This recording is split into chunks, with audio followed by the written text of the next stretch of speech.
நடிகர் அஜித் குமார் சென்னை ரேஸ் டிராக்ல குடும்பத்தோட நேரம் செலவிடும் புகைப்படங்கள் சோஷியல் மீடியால இப்ப வைரல் ஆயிட்டு வந்துட்டு இருக்கு. மைக்கா கோ கார்ட் சர்க்கியூட் என அழைக்கப்படும் மெட்ராஸ் சர்வதேச கார்டிங் அரங்கத்துல அஜித் குமார் மற்றும் அவரின் மனைவி மகன் இருவரும் இருக்கக்கூடிய புகைப்படங்களை அவரது செய்தி தொடர்பாளர் சுரேஷ் சந்திரா தன்னுடைய சோஷியல் மீடியா பக்கத்துல ஷேர் பண்ணியிருக்காரு. இந்த போஸ்ட்ல அஜித்தை விட அதிக கவனம் பெற்றிருக்காரு அஜித்தோட மகன் ஆத்விக் அப்படின்னு சொல்லலாம். இதுவரைக்கும் ஃபுட்பால் பிளேயராக அறியப்பட்ட 9 வயது ஆத்விக் ரேஸ் கார்ல அமர்ந்திருக்கக்கூடிய வீடியோவை அஜித் குமார் ரேசிங் அதிகாரப்பூர்வ பக்கத்துல பகிர்ந்திருக்காரு. ஆத்விக்கு அஜித் கார் ரேஸ் பற்றி அறிவுரை கூறும் தந்தை மகன் மூமெண்ட் அனைவரின் கவனத்தையுமே ஈர்த்திருக்கு.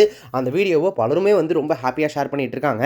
சமீப காலங்களில் சினிமாவுக்கு இணையாக கார் ரேஸ்லையும் கவனம் செலுத்திட்டு வந்துட்டு இருக்காரு அஜித் குமார் ரேசிங் குழுவுடன் அவர் பங்கேற்ற துபாய் 24 மணி நேர போட்டி பெரும் வரவேற்பை பெற்றது. தொடர்ந்து ஐரோப்பாவில் நடைபெறும் போட்டிகளில் கலந்துகிட்டு வந்துட்டு இருக்காரு. இந்த ஆண்டு கார் ரேஸ் சீசன் முழுவதும் களத்தில் இருக்க போவதாகவும் பேசியிருக்காரு.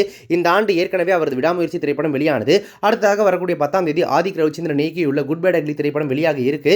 இப்போது தந்தையும் மகனும் சென்னையை அடுத்த இருங்காட்டு கோட்டை அருகில் உள்ள ரேஸ் டிராக்கில் பயிற்சியில் ஈடுபடுவதும் ஷாலினி அதை ஊக்குவிப்பதும் வீடியோவாக பதிவிட்டிருக்காங்க. முக்கியமா ரேஸ் டிராக்ல 2 கார்கள்ல, அதாவது ரேஸ் கார்கள்ல அஜித் குமாரும் அவருடைய மகன் ஆத்விக்கும் ஒருத்தருக்கு ஒருத்தர் ரேஸ் விட்டு ஓட்டுற அந்த வீடியோ சோஷியல் மீடியால இப்ப பயங்கர வைரலா போயிட்டு இருக்கு.